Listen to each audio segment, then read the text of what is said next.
Добрый вечер. Сегодня у нас черговые посиденьки, белорусско-украинские. И хочу снова представить Інтервата, наш Василь з Вітаю, Києва. друзі. Василь, наша Україна, Русь. Так само. Доброго вечора, панство. Шерый Кот, Да, Шерый Кот это я. Дмитрий Орша, Беларусь. И у нас сегодня первый раз новый наш человек, белорус, Анатолий Немера, место Бобруйск. Привітайтеся. Вечір. Добрый. Ну, у нас сегодня тема такая, якобы белорусских, украинских посиделок. Перш буде наша білоруська тема, тому що таке, що тут нагорело, таке, напеклося навіть. Я вчора зробив невеликий такий ролик і його озвучив. Такий цікавий, зараз просто бомба, така новина. Швирнув там, кинув стульця Лукашенка в Путіна. Правда то неправда? Ну, я чуў аб гэтым, але сказаць, што гэта праўда, я не магу. Гэта вельмі так выглядае, як некія чуткі толькі. Мы не можам ведаць гэтага, Анатолій, дакладна. Гэта можа сказаць толькі той, хто там быў, таму што тут не ведаю, ці праўда гэта. Друзі, можна я, бо ви щось традиційно так включилися вже якісь, як будто би всі в курсі. Друзі, я про технічні зараз організаційні питання. Зараз Сірий Кот може загадувати два бажання. Він між двома Анатоліями і між двома Василями. Тому це точно збудеться два бажання. Друзі, вітаю наших шановних модерів на каналі Сірий Кот, на каналі Інтервата, на каналі Наша Україна Русь і хто буде дивитися у запису на каналі Анатолія Сайгона. Вітаємо всіх, вітаємо наших всіх поціновувачів, пошановувачів наших українсько-білоруських посиденьок. Сьогодні в нас, бачите, нове обличчя. І сьогодні в нас, Анатолій Іванович, ви не згадали, це 17-й випуск наших почти юбілейних. І тому пропоную, якщо ви взяли вже, як то кажуть, білоруську тему за базову, то Анатолій Іванович відключився. Тому трошки більше базової інформації, бо не всі слідкують, хто в кого чим швирнув. Можна буде, так. Так, зараз Анатолій Иванович трошки поговорить. Давайте подъедьте сюда, первый дом с левой стороны туда, потому что как раз... Хорошо, подъедьте и перезвоните, добро. Зараз всі під'їдуть. Анатолій Іванович, дякую, що мікрофон не виключили, ми вас добре чули всі. Бачите, а я... А тепер виключили, да. Тепер виключив. Не те, що я зробив. Я хотів мікрофона виключити. До мене чоловік повинен під'їхати. Ну, так. Я буду трошки на берестейській мові, кажу, бо я ліпше нею розмовляю, чим говорю на білоруській мові. Так, пардон великий, пардон, що я змарнував трохи той стрім. Нічого, Андрій, трошки по організаційним. Сьогодні базова тема – це білоруська тема, ну, так як в Україні були канікули великодні, я взагалі свій стрім назвав «Мір, труд, май», тому трошки поговоримо про цю історію цих свят. Ну і як завжди, трошки менше політики, трошки більше суспільства, людського. Вчора був стрім 4 місяці каналу Інтервата і дзвонили в студію і казали, що хлопці вже втомилися від тої політики, вибори закінчилися, є президент в Україні. Побільше таких суспільних питань, душевних, тому ми сьогодні будемо і те, як то кажуть. Тому даю, Анатолій Іванович, вам так, слово. секундочку, я буду говорити, кажу, ще раз своєю берестейською мовою, бо так трохи не вийшло. Кажу, мене це цікава мова. Василь, да, спытать вас жадаў аб тым, што, ну, раскажаце потом, як у вас там святкуюць 1 траўня. Ну, то ми обов'язково розкажемо, навіть я вчора зробив ролика цікавого такого, сидів з нашим ще третім Василем, може сьогодні долучимо його так само, І він грамотна така людина. Я йому навіть предлагав, кажу, давайте ви теж зробитесь блогером. Представляєте, як мені було б добре, що в нас було б 3 блогери, 3 Василі з Чернігова, правда. Яка різниця? Все одно українці. Грамотна людина. І ми вчора ту тему зачепили. Ну, тому що для мене то був такий маленький переломний період, розумієте? Як би там не було, але ж мусить щось там доходить Лукашенко. Вже такий, раз він вже зорвався, психанув, знав самій справі, що полетів з Китаю, з Пекіна полетів сюди додому, то був шаг. Дійсно, там щось таке произошло. Але, правда, в наших новостях нічого того не освічують, нічого не кажуть, що в нас там робиться. Я дивився сьогодні, не Тутбай наш, не Білсат, ніде. Все тихо, кругом тихо. Тільки такий альтернативний істочник інформації, там телека можна було то і почерпнути, що там зробилось. Але все, як же так тихо-притихо. Но на самій справі все то пішло від того, що проблема з тією нефтю. Тому що стоїть НПЗ Мозерський. Стоїть і не робить ні бензина, ні солярки, ні світлі там продукти, нічого. Тому що, кажуть, вкачали 3 мільйона тонн нафти, хлорорганіки, так називаємо. Я от бисенько скажу, яка причина. Ви вже, може, знаєте, не знаєте, яким справа? Тому що там нарушені в основному технології. Скважини вже вони, як то кажуть, істощені.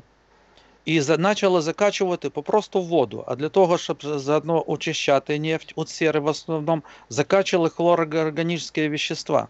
І вони попали в виді пульп вместе з водою, чорт пойме, що попало в трубопровод. І на протяжении того трубопровода, це 3 мільйона тонн. А що таке 3 мільйона тонн? Это, по-моему, 1000 составов треба. 1000 составов да. з цистернами 1000. налить ропи теї і прокачати. Понимаєте, куди її подіти, ту нефть? І вона стоїть в тих трубах. Вона, во-первых, буде роз'їдати і тоє желізо, з чого вона, тому що там желізо знутрі не захищено. Голе желізо, то знаружи воно захищено від корозії, а знутрі ні, чистий метал. А далі саме страшне, що іменно НПЗ при перегонке, в теплообменниках разных, там туда-сюда, большие ж температуры, а хлор очень активный элемент, галоген знаменитый. И он просто-напросто разъедает, приводит в негодность все оборудование. За того стоит этот самый НПЗ. Представляете, які сотні мільйонів доларів будуть убитки.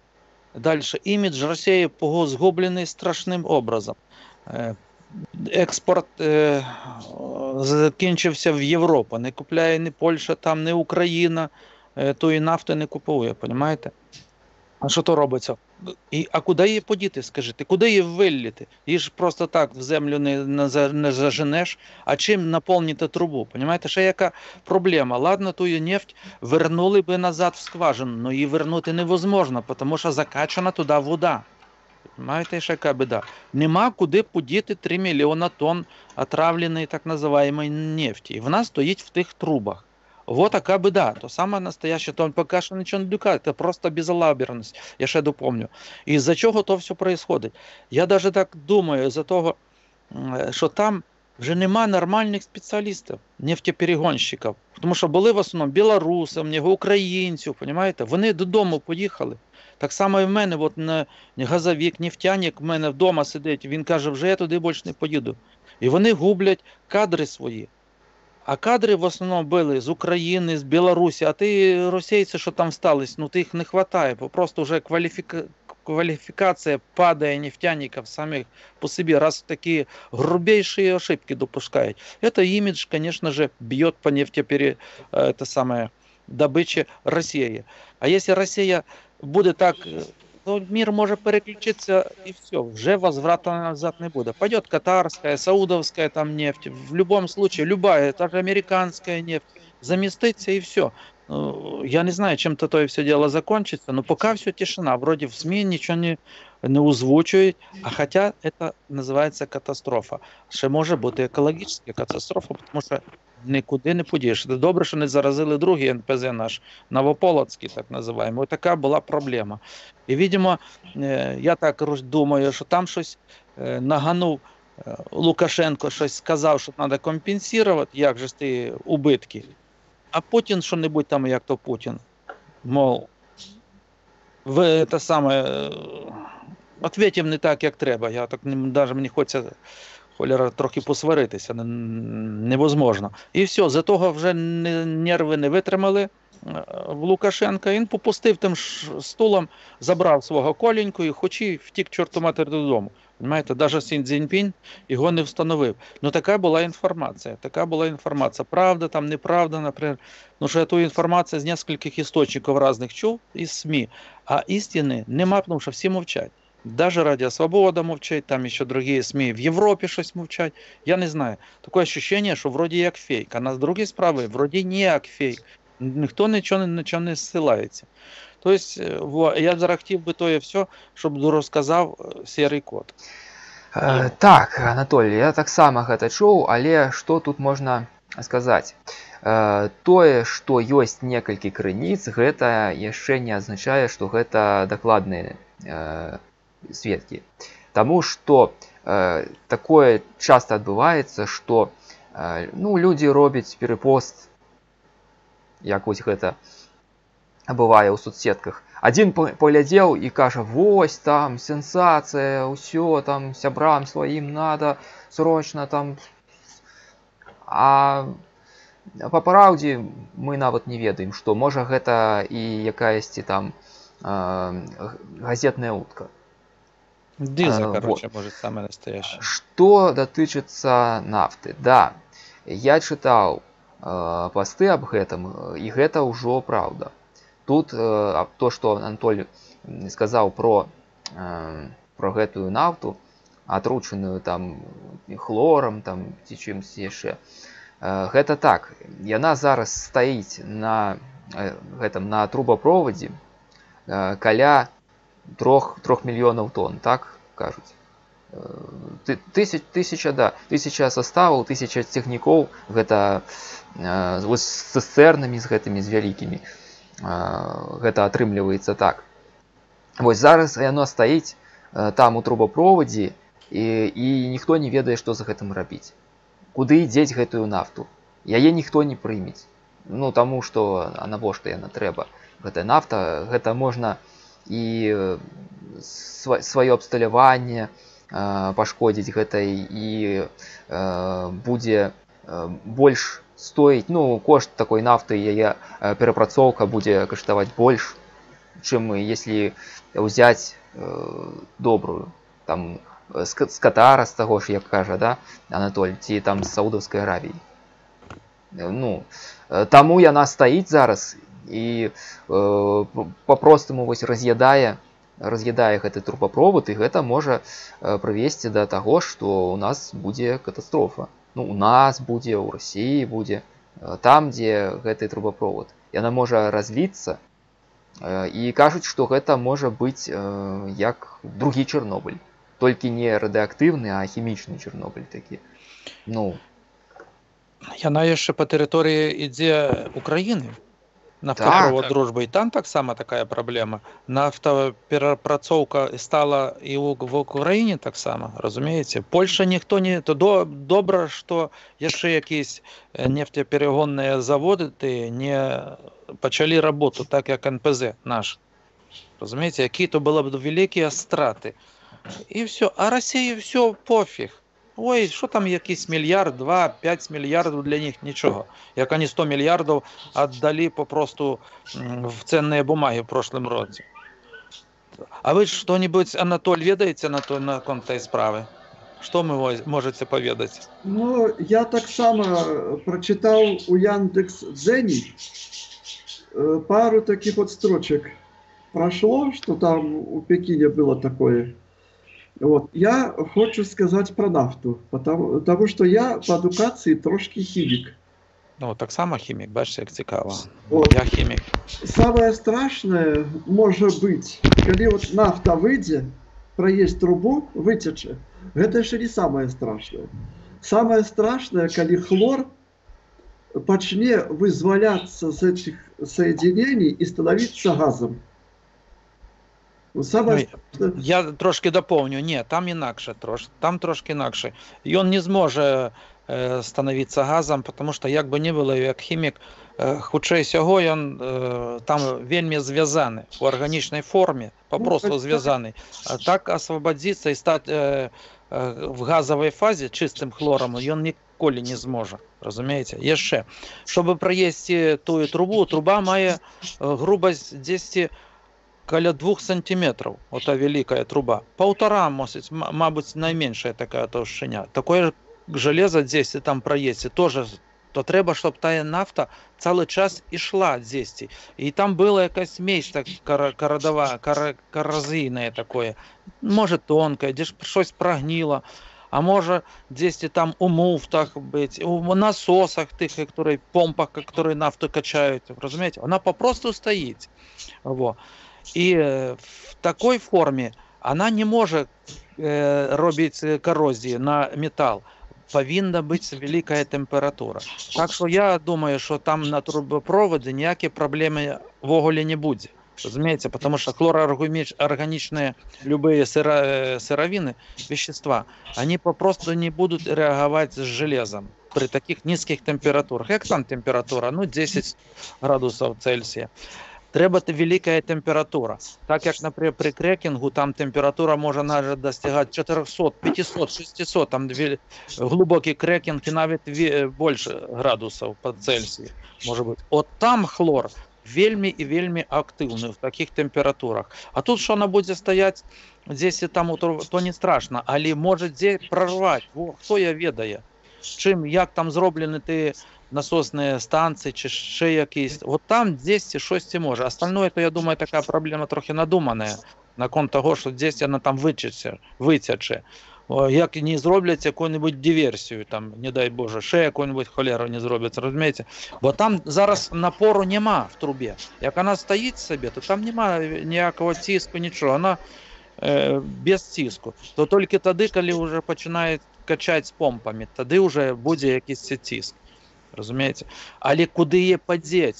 От потрібно, наприклад, якісь збірники великі, цистерни, десь дуже таких. Що таке 3 мільйони тонн? Я вам скажу, 3 мільйони тонн – це 3,5, навіть більше, мільйони кубічних метрів. Тому що, розумієте, то треба що? Треба 3,5 метра зробити таку стіну, кілометр на кілометр, і вверх 3,5 метра. І налить повне таке озеро великої нафти. Скільки то много нафти? Куди її подіти? Ті танки, якісь там збірники великі, цистерни. Їх треба, щоб стояли. Туди може перекачати той нефть, і там вона буде стояти. Може, коли-небудь її хтось купить. А може, її треба інші реагенти туди мішати, які зв'язуються, наприклад, органічний хлор. І то ще невідомо, яким способом. То вельми і така дорогостояща операція. Тому я думаю, що та проблема то надовго. І так само надовго може стати НПЗ, наш Мозерський. Як не пустять где-нибудь нафту другим способом, реверсом, наприклад, з Заходньої Європи з часом. Отак, що я ще може бути. Ілі почнуть возити її цистернами, наприклад, з Україну або Прибалтику. А то нафту все, ніхто вже не прийме 3 мільйони тонн. То так, слухаю вас, Василь. Я хотів трошки повернути в інше русло. Доброго вечора ще раз всім. Василь, наша Україна, Русь, місто Київ. Шукайте, кому це вигідно. Наслідки вже будуть, це зрозуміло. Проблеми з НПЗ вашим правильно, наскільки зрозумів, і серйозні можуть виникнути. Окрім того, так. Ну, знаєте, я в цій ситуації не хочу згущувати фарби, тому що ситуація насправді дуже. НПЗ міг собі гарно працювати, міг видавати гарне паливо, і все було би прибутково для Білорусі, для підприємства, в людей зарплата, на сходження в бюджет країни і так далі. Але появляється ця брудна нафта. Значить, це комусь вигідно. Що я маю на увазі? Я думаю, що це просто... А за ними стояли просто наші люди, за жінками і дітьми. Понимаєте ви?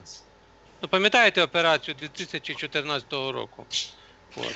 Ну я зараз Тому- доповню, ще трошечки доповню. Я так спочатку думав, в началі, як почув ту новину, то давно, вже тиждень тому, думав, то якась просто диверсія була. Спеціально вкачали десь таке паскудство, але потім вже так почав изучати ту проблему, то безалаберність. Сама настояща російська безалаберність, понимаете? Им пофиг все. Главное гроші. Не тільки, Може не тільки. паскудство А не закачати туди, тільки. щоб попало. Главное заробити гроші. А яким способом? Це повна безнаказаність. Да, От і ось, все. заробіть гроші.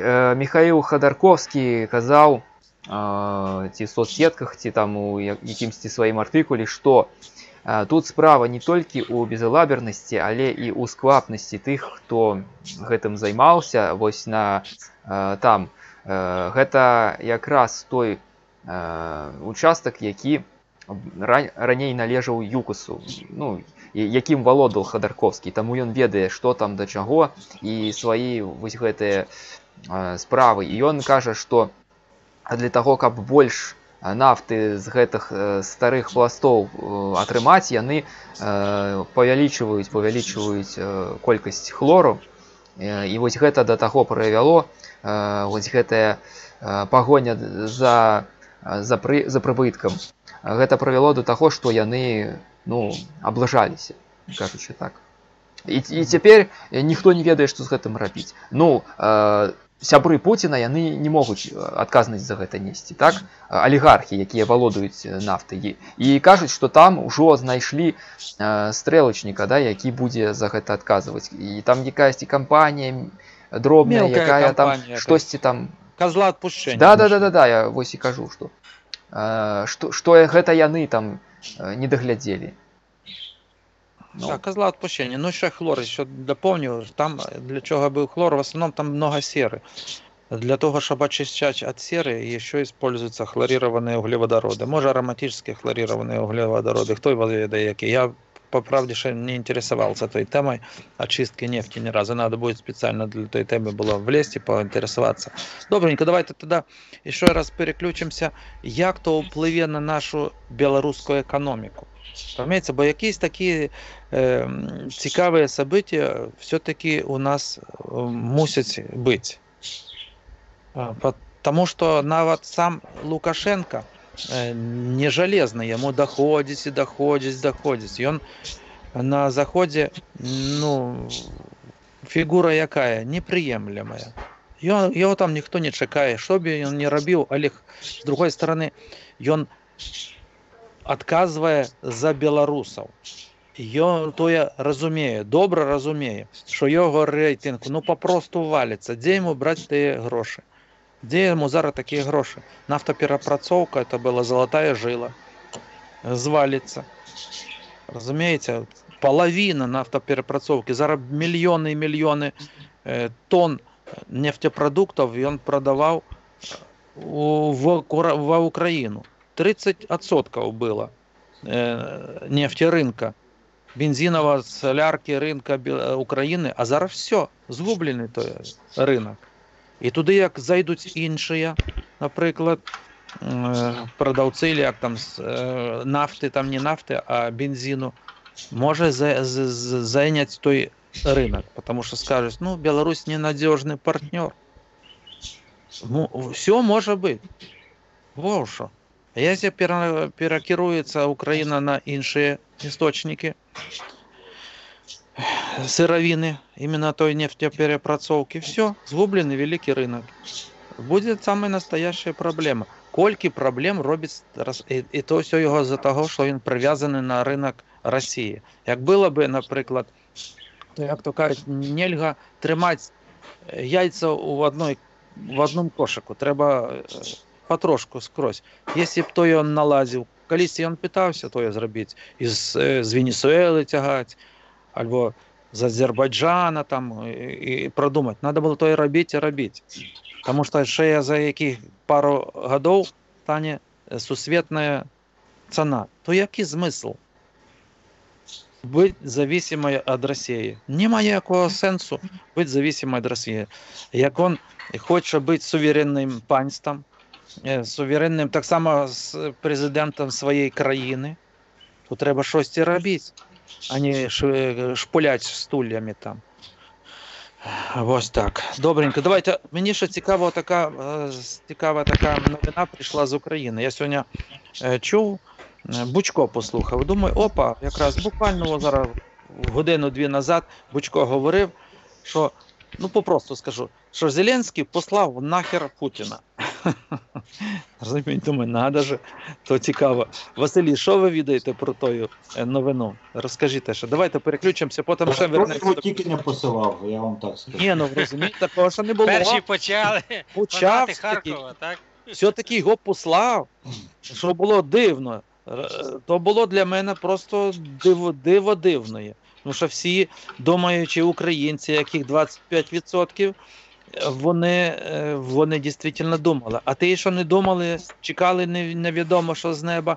Нате. Може якраз Зеленський, я розумію так, Порошенко вже не президент, все, він не президент. У вас новий президент. Може з його бути президент? Як ви думаєте, нормальний? Українці зроблять з його президента чи виженуть, на ваш погляд? Мусять, українці мусять зробити, бо у нас вибору немає. В тому розумінні, що кожен президент повинен служити народу України, а не вузькопартійним інтересам. Ну, скажімо, у Зеленського партії ще власної немає. Ну, назвемо так, вона з'явиться. Чи в близькому кругу друзів, чи там олігархічному товариству, яке, мабуть, вже давно тусується навкруг нього. Я вважаю, що навіть тим самим олігархам, тим самим партіям в Україні і нашому народу треба, щоб президент всім служив.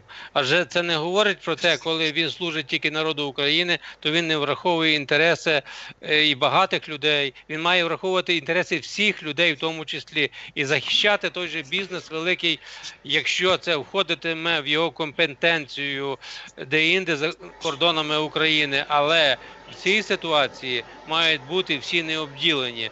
Єдине питання, що це має залежати тільки від того, хто скільки вклав. Знаєте, як ті акції того чи іншого підприємства. Якщо ви маєте одну акцію, хтось має 5, хтось має 50, ну це так назвемо. Але люди мають чітко розуміти, що у нас є президент і що він захищає наші інтереси. Так, звичайно, я його не обирав. Як і не обирав, до речі, Порошенка 5 років назад. Але в часі Порошенко, принаймні в тій букеті пропозицій і по захисту України, які він зробив, він захищав, це мене влаштувало. Це саме перше. Так, в мене є питання самого, і є, і були питання самі різні щодо, які були перетворення в економіці, і не тільки. Так, але будемо так само слідкувати за Зеленським, адже якщо ми його не обирали, це не значить, що ми не будемо відслідковувати всі його дії. Хай, можливо, розслаблять свої там інтелектуальні здібності з 73%, які його обрали. Можливо, наприклад. Ми ж будемо його тримати в тонусі. І, можливо, в часі станеться так, що він відчує нашим президентом, а ми відчуємо, що в нас є президент. Але на це має бути час. Ясно. Василь Інтерват, а як ви прокоментуєте, наприклад, що він сказав, в нас з Росією є тільки общее, все общее, тільки границя. Все. Як ви от коментуєте ту новину? Дивіться, я от підтримую зараз, я в чаті Сірого Кота підтримую тезу одного з дописувачів. Константин Мельник написав, Зеленский посылает Путина лишь чтобы снять напряжение среди народа, а по факту готов роздвинуть ТТТ. Звісно, на мою думку, Зеленському треба робити кроки, щоб, умовно кажучи, ну, не то, що сподобатися, а бути якимось, кількість людей, яка там, наприклад, за нього не голосувала і вважала його там проросійський, йому треба в будь-якому випадку зробити якісь кроки, щоб це казалось якби обратне. І отут теж ще написав один чоловік розумний, написав, що ми вимушені підтримувати нашого президента, який би він не був, його обрала більшість, до того часу, допоки він не докаже обратної. В тому плані, коли він почне косячити, це той самий контроль, ті самі будуть якісь, можливо, там хвилювання людські. Тому, дійсно, я підтримую, в нас зараз тільки спільне з Росією кордон, і чим вища стіна на кордоні, тим краще для нас. Угу. Анатоль, ще мені так переключимося на секунду опять на Білорусь, тому що ми вас тільки одно питання задали такое, і більше не було ніякого питання. Ось ви чоловік у нас на посиденьках. Одну секунду. Ну, Россияне зараз, секунду. приехали. Ты можешь включить? Моментик. Так, друзі, поки Анатолій Іванович вирішує. Анатолій, да, вам слово давав Анатолій. Як ви гадаєте, взагалі, як ви про нового українського президента, які у вас є відчуття? Ви знаєте, я думаю, усе залежить від того, яке буде окруження у президента. Які спеціалісти будуть. Ну, я думаю, не стільки від самого Зеленського все залежить, а залежить від його команди, яка буде з ним. Вполне все логічно, але деякі рішення, деякі експронти потрібно самому йому вирішувати, в тому плані, як йому діяти. Йому ж потрібно на переговорах без методички якось рухатися. Який вектор він, на вашу думку, може вибрати там, чи дотримувати? Ви знаєте, що я якби його зовсім мало знаю. І мені тяжко сказати, що Трошки. А в кого так гарно попугаї співають, вибачте? це у мене співають попугаї. Виключте попугаю. Зробіть менше Добренько, давайте це ви. Я Може- попугаям.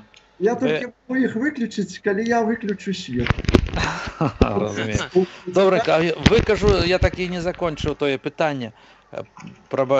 Пробачай, бо в нас якраз приїхали тут. Ну, люди хочуть відпочити, а я тут якраз на посиденьках. Треба не Так можно отойти, Анатолий, это же не Ні, проблема. нічого. Я все-таки питання хотів би задати. Ви у нас новий чоловік на посиденьках. Було б цікаво так само послухати про справи які-небудь в Бобруйську. Що там такого робиться? Тому що я веду стамт ваша Єрмошина. Такая личность знайомая на всю Беларусь. І сам Бобруйськ, нагадаю, колись було місце доволі такое габрейське. Там много людей виїхало. Я думаю, що ті габреї, які з'їхали з Бобруйська, вони не повернулися. Альбо, може, які-небудь повернулися. Які справи, які політичні, що там робиться зараз, як Бобруйськ-Шина працює, про місце. Все-таки я в Бобруйську много разів бував і навіть там починав колись службу у Киселевичах. Ну, знайоме місце. Начну з габреїв. Вони, буває так, що приїжджають, але приїжджають тільки в гості. Затримуватися ніхто не затримується. Усі їдуть назад. А як же ж країна для життя? А країна для життя. Ви що? Що ви таке кажете? Такое не може бути. Ну, вы знаете, что у нас есть такая газета «Вечерний Бобруйск» называется. Вот они вельми часто там дают интервью. І ось вони там і сумують, і все, і от тут дитинство у них пройшло, много чого пишуть. Ну, однак ніхто не застався, щоб от постоянно остатися в Бобруйску, не остався ні один. У гостях побыли і поїхали домой. Питання маленьке, а кілька їх від'їхало за ті часи? Ой, їх... Десятки тисяч, казали, коло 40 тисяч від'їхало, я щось таке чув. 30 або 40 тисяч чоловік, габреїв за ті часи усі, за 20-30 років від'їхало. Так, наверное, и будет. Потому что, когда они начинали отъезжать, семьи выезжали, вот приезжают и карусы, ранее были такие автобусы, вот, и 20-30 семьев загружались в этот автобус, и вот так и вы выезжали. Выехало вельми много. Такая вот личба, она и будет на самой справе. Угу. Но назад, навіть у гості, назад, приїжджають не вельми многие. не вельмі многие, мало зусім приезжают. И я же говорю, что вот побыли, погостевали и поехали на свою родину обетованную.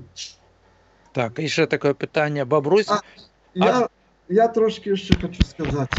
Мало того, что евреи, и все наши люди старались разными способами выходить замуж или жениться, чтобы только жили тоже туда поехать. Было и такое. Но вот моя однокурсница так зробила. бачите, як там. Кинула своего мужика, с яким она прожила где-то 7 или 8 годов. Нашла себе габрея и поехала тоже в Израиль. Так, белорусская габрейская столиця, то колись був Бобруйськ. А далі, місце, як би не було, відбудувалось. Там, по-моєму, більше як 100 тисяч жихарів, так? У Бобруйську. У Бобруйську не 100 тисяч жихарів. У Бобруйську вже зараз більше 250 тисяч жихарів. О, навіть так, бачите, я не 250, то до велике місце, тому що 250 тисяч у Барановичах. У нас в Брестской области. Бобруйск, Барановича я знаю, я тоже там был. Хочу сказать, что Бобруйск трошки больше за Барановича. Да, навіть більше. Навіть больше. Вот у нас идут областные города. Вот 5 городов областных. Потом 6-й где Бобруйск. А за Бобруйском уже идут Баранович. Так, навіть, бачите. Добре, я ще там промисловість доволі така була розвита. Колись я кілька разів був на Бобруйщині, таке вже велике, модернізоване підприємство. Як? Я працював там, відпрацював на Білшині 30 років. От так, бачите. То ви можете щось повідати. Пару слов, буквально пару слов для наших слухачів, глядачів. Було б цікаво. Що я можу повідати? У нас на Білшині зараз робиться те саме, що і у всій республіці. З кожним днем підприємство працює горше і горше. А чому? Заказів нема. Ну, закази одно, сырье зовсім другое, зовсім інше. Там вельми много питань. А сировина откуль? Так само з Росії йшла? Сировину апошнім часом вона вже йшла з Китаю. Навіть з Китаю. Російського брали вельми мало вже. Де Китай, а де Бобруйськ? Якое може бути? А чому тоя сировина, каучуки, ізопренові каучуки, я так розумію, чому не роблять, наприклад, у нас у Могилеві, у столиці нефтеперепрацовки? Я не можу Хімічно. сказати. Не роблять, нема. Тільки хімволокно роблять, бачите, як не продумано. Є ось такий гігант у нас, бачите, Василій, як в нас все може бути. Не продумано. Буває, є здоровенний шинний комбінат, завод, здоровенний, а сировини треба купляти аж в Китаю. Чому не зробити в себе? Раз тобі купуєш нефть, зробили хімволокно, зараз хімволокна ніго роблять, він все одно йшов на експорт. Невже ж не купити якусь лінію, не зробити перепрацовку, наприклад, на той же самий нафтані, або в Мозирському НПЗ, і не робити, наприклад, ті самі каучуки, щоб була сировина, щоб одв'язаний. Сажу так само, сажу ж можете робити, вона обично газова сажа йде, і то і все купують, розумієте? Наскільки воно все нерентабельно. Тільки благодаря тому, що дешева вроді рабсила, робоча сила, то як же вони там живуть? І тому що закупили много всякого оборудовання, роблять колеса, резину, гуму в больших діаметрів, де тих білазів, одна така покришка та вес має по 5-7 тонн, є такі здоровенні, 3 метри в діаметрі, мабуть, там.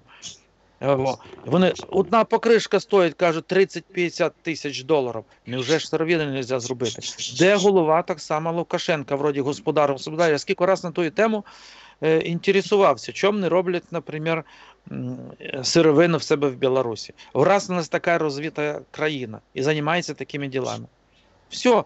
Бачите, що говорить чоловік, що Анатолій каже, що падають справи, і то скрізь так. Тому що все замішано, закручено на Росію. Воно колись при Совєтському Союзі воно було все зроблено, централізовані поставки, були зв'язки налажені, зараз вони рвуться. Тому що Росія під кризисом. Просто, а ще як врубить той кризис. І все. А може ще вона спеціально душить наше підприємство, щоб там на коліна ставити все більше і більше. Я представляю, наскільки там президенти, який би не був зараз в Білорусі, наскільки тяжко економічна сторона вопроса того. Наскільки все непросто. Якщо то все рухне, а він все розтягає, тою гуму тягне, рухне экономика, и все, его просто-напросто зметут. тут, И также Анатолий, наши белорусы Есть разъезжают. одно небольшое замечание.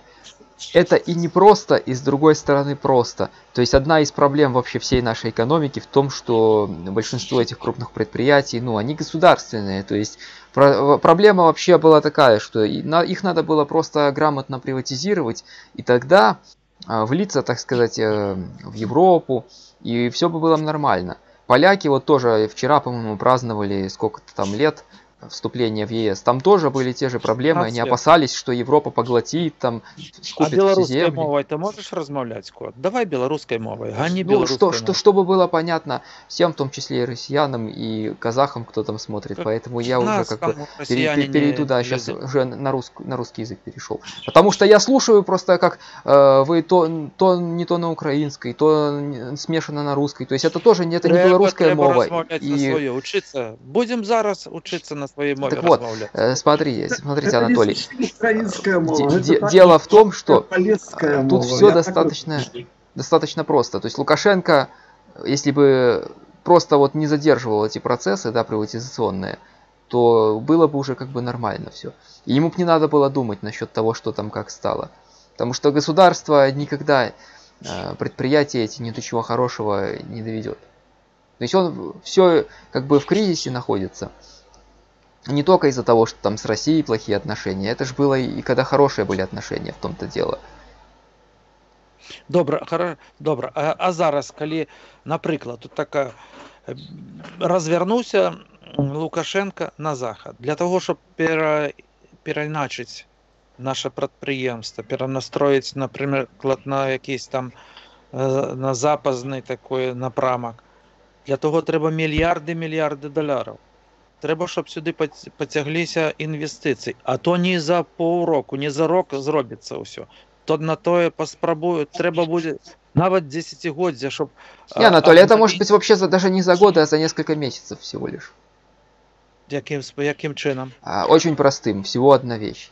Необходимо обеспечить выполнение четкое законом, да, законность. То есть, чтобы бизнесмены пришли, они должны быть уверены в том, что их деньги не пропадут. То есть, в том, что здесь реально будет работать законы. Тут есть выгодные вложения, скажем так, куда они могли вложить деньги. Главная проблема сам Лукашенко, то, как он действует. Вот он то приватизирует какое-то предприятие, да, а потом он просто его отбирает, отжимает. Вот авиаремонтный завод тот же, да, он взял, отжал у Богуслаева. То есть, ну кто будет вкладывать деньги, если завтра у него их отберут? То есть все видят, что они тут никто. Сегодня ты влаживаешь деньги, завтра тебя просто и все, иди гуляй. Але ж ён каже, що він гарант стабільності. Ён, наприклад, казав наоборот, я хочу, щоб інвестиції приходили, зроблю... Нет, говорить там, это одно, а на деле он безумный цыган просто.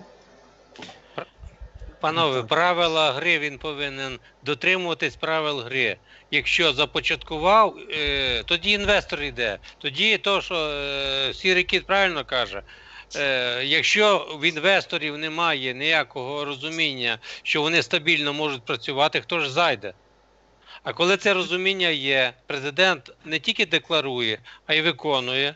Ну і вся президентська гілка, вся влада, і тоді все гаразд. Це так скрізь в будь-якій країні. Те ж саме у нас. У нас, коли віджимали підприємства при Януковичу, по сумасшедшому просто їх віджимали в свої часи. Ну і хто хоче, ну хіба свої між собою, бо ж у них достатньо було грошей. Я не знаю, як у вас з багатими людьми в Білорусі, насправді, то хай би свої почали, але президент має показати, вся ваша вертикаль владна має показати, що Білорусь готова приймати інвестиції та ще й захищати їх.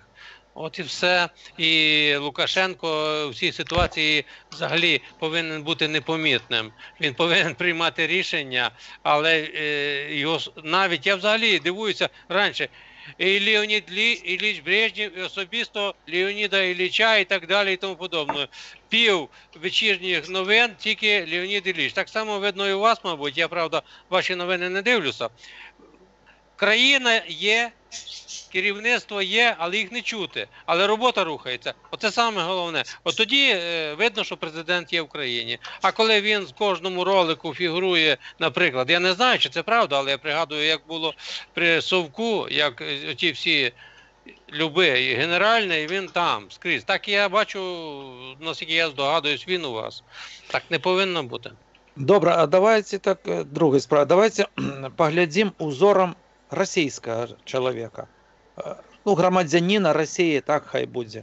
От, наприклад, який інтерес для російців Білорусь представляє?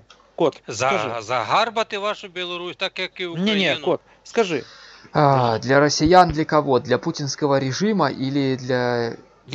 Для Росії, я кажу, для громадян Росії. Ну, якої цікавість має Білорусь? Для простых граждан вообще это зависит как бы от их взгляда. Кто-то приезжает сюда просто за социалкой. Ну, раньше приезжали, когда было нормально. З економічної установи. Там все я розумію, з громадянської позиції. Ну, да. Але з економіки. Яка цікавість може бути? Экономики... Наприклад, для їхнього бізнесу.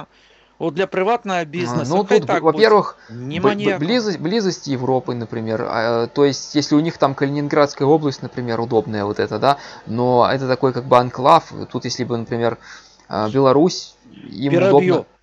Калининград має порт. Має ну, только да, вот это большое море. преимущество. У нас нема ничего. У нас нет порта, но тем не менее... Для бизнеса. Если...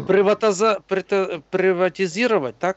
Наши НПЗ, наши там Белазы, МАЗы, тракторные и все остальное, там Гродно, Азот, Могилев, предприемства. А что яны будут робить? Як вроде гарант наш, там, великий наш технолог, наш великий экономист Лукашенко ничего не может зробить. Что яны тогда смогут зробить? Ну, по поводу Лукашенко, он политрук бывший и колхозник, поэтому он никакой не технолог, там, не руководитель. Я не буду там казать, який он. Он ничего не просто я говорю о том, что то, что он ничего не может сделать, это как бы понятно. Тут методы, которыми он пользуется, они не могут ни к чему привести. Вот, дело в том, что... А какие могут быть методы со стороны России? Со стороны России, ну то есть просто когда вот вы говорите по поводу методов со стороны России, то есть я сразу представляю себе вот этот враждебный путинский режим. То есть у олигархов, давайте разберемся сразу, у нынешней российской власти, конкретно олигархической, у них цель очень простая: забрать что-то, что представляет хоть какую-то ценность себе в личное пользование и просто доить эти деньги и покупать себе новые особняки. То есть это их представление. А если говорить о нормальном бизнесе, то есть который бы пришел, ну они бы перерабатывали, допустим, нефть, частный завод, платили бы налоги в белорусское государство и все. Згоден. Почему нет? Згоден. Там хорошее оборудование, качественное. А на что, например, Белаз, то есть МАЗ, там замки повесить. А на что и другие, а на что и ты колхозы там, АО разные. Ну, колхозы это вообще как бы архаичная, я считаю, форма. Страшное. А на что белорусы им? На что? Рабами зарабить? У них своих рабов мало. Нет, так мы говорим о ком? О путинских олигархах или говорим о бизнесе вообще? Я зараз так само почав навіть думати, що там нема бізнесу нормального. Не, я имею в виду не только Россию, собственно, а когда я говорил про приватизацию, я говорил вообще о бизнесменах. А почему, если сингапурский, например, бизнесмен что-то купит, почему он не купит будет? сингапурский у нас, у Беларусь? Да, почему бы не нет? Смеши меня. Ему 100 лет упала-то Беларусь. Если сделать условия выгодные, то купит, почему нет? Все зависит только от того, какие условия власть наша обеспечивает. А кто зробит? У нас непривлекательные условия, поэтому никто и не приходит. Только что сказал. Мы зробим привлекательные условия для инвесторов. Робим. Але только кто сюда усунется, вся мы сейчас, в том-то дело, мы сейчас ничего не делаем. Пока Лукашенко сидит, их нет, как бы и не предвидится пока. Добре, є ще питання. На холери тоді Беларусь Путину, негодяю тому Путину? Ему нужна только земля, ему нужна территория, чтобы базы военные построить. Олигархи заберут то, что представляет ценность. Не, я не согласен. Не нужно им тут базы особо-то строить. Почему? Здесь граница с Европой на как той раз. тему ми зробимо спеціально стрім з тобою. Ні, ти трошки глубей тако заглянеш, поглядиш. Ресурс человеческий ему нужен, ребята. кроме вашей территории. О. И то, и другое. Распо- Потому что белое население России Так у вырождается... них он и так есть, Василий. Совершенно верно, Василий, молодец. Правильно. Ресурс у них им и так треба есть. Проблема в том, что российская экономика сейчас команду становится людей растить. все менее конкурентоспособной, и белорусы туда уже не ездят. Вымерли, выехали разумные люди, выехали, и они туда миллионами утекли, нормальні люди. А засталися є ще Україна, для того Україна і треба, і Білорусь. Тому що, я ж з самого початку кажу, не буде кому зараз ті скважини обслуговувати. Ресурс треба для обслуговування, рабами треба зробити їм. Все. А вам таджики альбо узбеки, они не мають ніякої квалификации. Анатолий, дело в том, что то, что Там белорусы, вести. украинцы, таджики или узбеки едут в Россию, это не проблема России, это проблема Таджикистана, Украины, Беларуси, то, что там плохая среда, то, что нет рабочих мест. Они не заместят высококвалифицированной рабочей силы. А у нас еще засталися кадры. Разумеешь? Так дело в том, что нам надо думать о развитии своей страны, тогда никто не поедет. Мільйони. Вони можуть замістити ті, що втекли. Просто раби потрібні. Зараз є дефіцит робочої сили, високоедукованої, висококваліфіцированої у Росії. Я думав, що то брехня. Але на самій справі так, бо я кое-що з ким поговорив нашими білорусами і з російськими, був у мене такий розговор. Кажу, а у нас, каже, не хапає висококваліфіцированих кадрів для того, щоб обслуговувати трубу. Розумієте? Є всякий зброд, який його допустив навіть до такої справи, що хлор закачали і впустили у трубу. Я думав, що це спеціально зроблено, там може так раз совпало. Хто я ведає там на сапраўды, що там таке зробилося. Але скрозь так. У них валиться вся экономика, в смысле, никакой модификации нету. У них нема технологий, потому что на них наложили санкции. Як были бы, не працювали б санкції, наприклад, то ті технології йшли б з заходу. І так би Росія як же там розвивалася. А зараз будут душить санкции. Ну, это на самом деле, да. Просто, Анатолий, смотрите.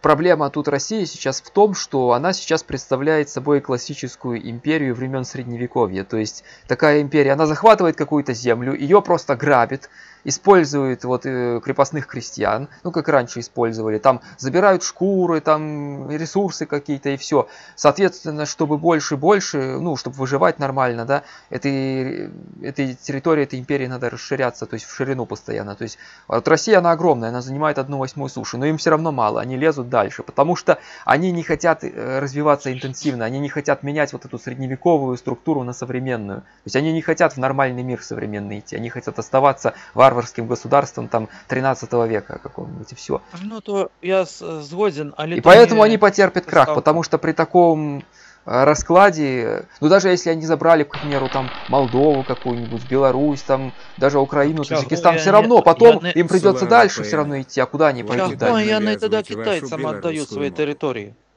Потому что им некому жить там. Население вымирает. Отдают Шикотан и Туруп, например. Потому что, это во-первых, а во-вторых, китайцы сильнее. То есть эта империя, она на самом деле не такая уж сильная. Она экономически-то слабая, поэтому китайцы просто забирают эти территории. Негласно. Часом захопят свои территории, які колись ими володали. Они их вернут, это же ихные были территории. Россия их забрала. Воспользовалась слабостью Китая. Експансія Китая іде. Тому яны і хочуць тут. І яшчэ рейтинг это одно. Але я так думаю, що чалавечы ресурс інтарэсуе на сапраўды толькі, тому Василь молодец, сразу злапаў той момент, что ресурс.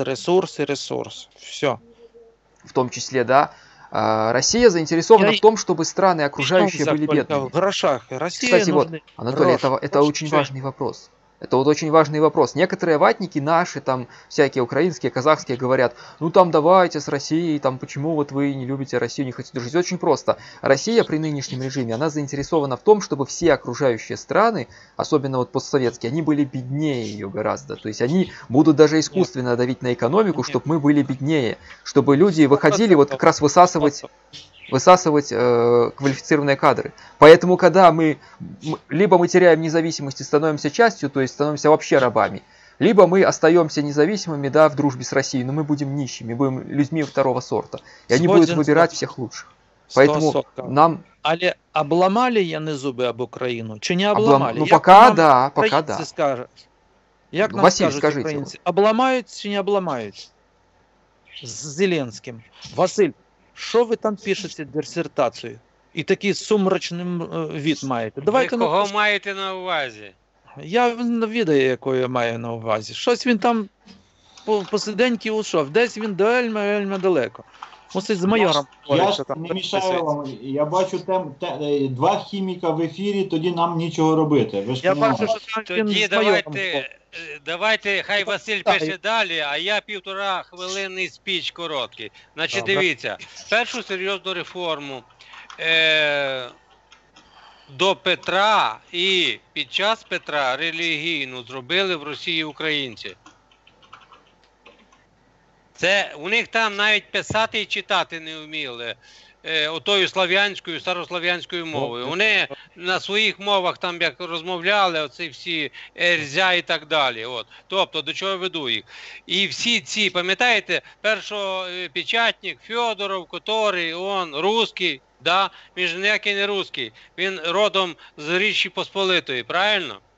Він наш був хлопець. Але що я вам хочу сказати, вони дуже вміють залучати ресурс. В якому плані? Чи робити біднішу сусідську територію, чи перекупати, чи ще кого-небудь. Ви подивіться, Лермонтов, великий русский, да? Писатель, поет, да? Хто він такий? Він же син Лермонта з Британії, шотландця. Син шотландця. Пушкін. Хто він такий? Але коли вони бачили, що є талановита якась дитина, от ножки вони переробляли хорошо, але щоб славили Росію. І скільки українців таких відбулося, той же Гоголь. Великий русський. Так? А насправді то він, але писав. Мало того, вони ще Шевченка кажуть, що він же більшість сочинень написав русским язиком. Ну, ви розумієте, про що? Тому що була цензура на власні мови у своїх країнах. А він не то, що мусив, він хотів писати. От і що, а заслання то він чому пройшов? Тому що, ну, не будемо про це. До чого я веду? Росіяни завжди вміли з любих національних меншин підняти діамант і його гранити. І з одного боку, вроді, правильно робили, тому що вони дали можливість реалізуватися, але в яких умовах вже цей діамант реалізовувався? Він славив імперію, а якщо не славив імперію, він закінчував на російські помойки. Тому їх менше всього цікавить доля звичайних простих білорусів та українців. Їм важливо отримати той запретний ресурс. На сьогоднішній день чому запретний? Тому що все-таки ми знаходимося в інших державах, ми ж до Russian Federation не маємо ніякого відношення, правильно? Тому чим гірша обстановка економічна буде в Білорусі та Україні і не тільки, а ще якщо людина там якусь скрепу, ймовірно, відчуває, вона мусить до руського міра потягнутися. І там вони вже їх чекають з розпростертими руками, кого як. Тому така от штука. Мені здається, я надто просто це озвучив, але багато людей, я думаю, і так це знали. Я єдине, що я дав волю словам. Дякую. Добре. Так, там товариш майор інтервати вже відпустив чи ще ні? Повністю продається Ява, мотоцикл Ява, я вже тут об'яви розміщаю, ну щоб не мішати вам. Бачите, що робиться, Друзі, таке чудо не було. Тому що тут все-таки зуби обламає чи ні? Дасть зуб Зеленський, він 100 раз сказав, зуб даю. Чи в його вирвуть того зуба російця, як ви? А ми що хочемо вернутися? Ні, нас цікавить вельми. Дивіться, вже обломав і, як то кажуть, далі імпланти або вставна челюсть. На імпланти нема грошей, а вставна челюсть піджимає. Тому, Анатолій Іванович, я чув, що він буде все-таки той курс Порошенка проводити далі. Чи то правда, чи ні? Як ви думаєте?